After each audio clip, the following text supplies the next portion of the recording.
Ahojte. K základom práce s Excelom patrí schopnosť zistiť súčet buniek, ich počet a priemery hodnôt.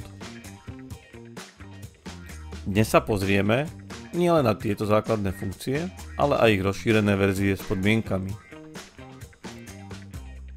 Najprv ale základný zápis.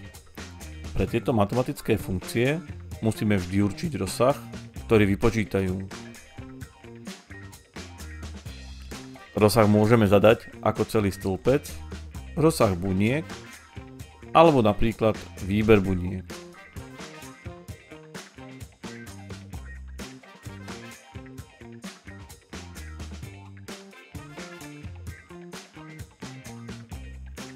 V tomto prípade držím stlačenú klávesu Ctrl a klikám myšou.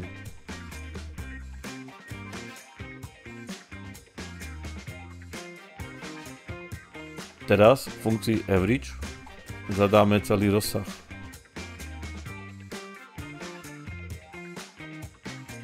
Pri výbere týchto buniek si môžeme všimnúť, že nám Excel ponúka v malom náhľade vpravo dole práve tieto hodnoty. Základné matematické funkcie máme pripravené aj na hlavnej karte v časti údaje vo forme tlačidiel. Okrem súčtu, počtu prvkov a priemeru sa tu nachádzajú aj funkcia max a min, zobrazujúca najväčšie, respektíve najmenšie číslo v danom rozsahu. Ak v Exceli začnem písať znamienko rovná sa a prvých pár písmen z názvu funkcie, tak nám Excel ponúkne zoznam funkcií.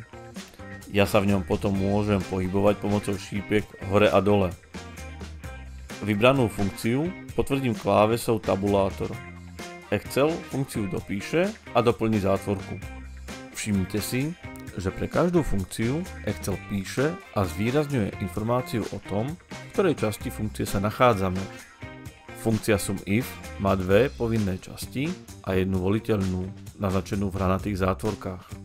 V prvom príklade použijeme len povinné časti a teda vybraný rozsah je zároveň aj rozsahom súhrnu. Pri použití znamienka väčší alebo menší musíme podmienku zapísať v úvodzovkách, inak by funkcia spadla do chyby.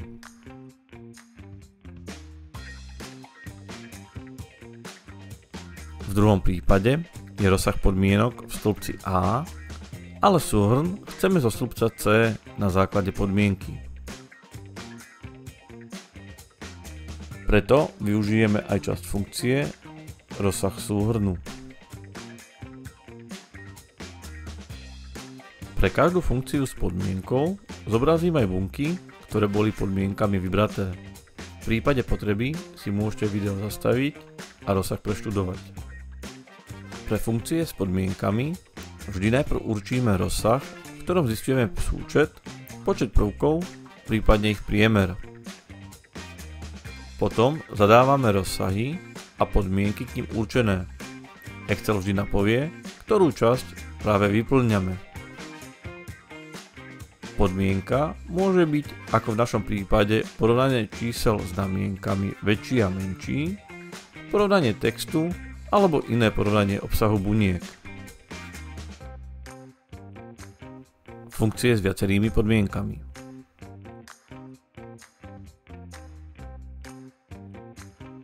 Jediný rozdiel v zápise týchto funkcií je, že ako prvý musíme zadať rozsah, pre ktorý chceme zistiť súčet, počet prvkov alebo priemer.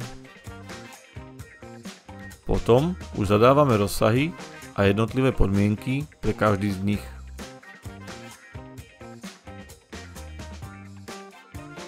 Keďže sa v tejto časti postup opakuje, tak ju zrýchlim. V prípade potreby si ju môžete zastaviť. Stále platí, že každý výsledok je zvýraznený.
Na záver otázka.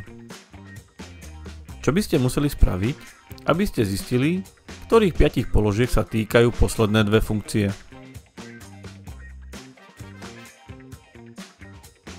Jednoducho môžete vytvoriť filter a tieto podmienky postupne vyfiltrovať.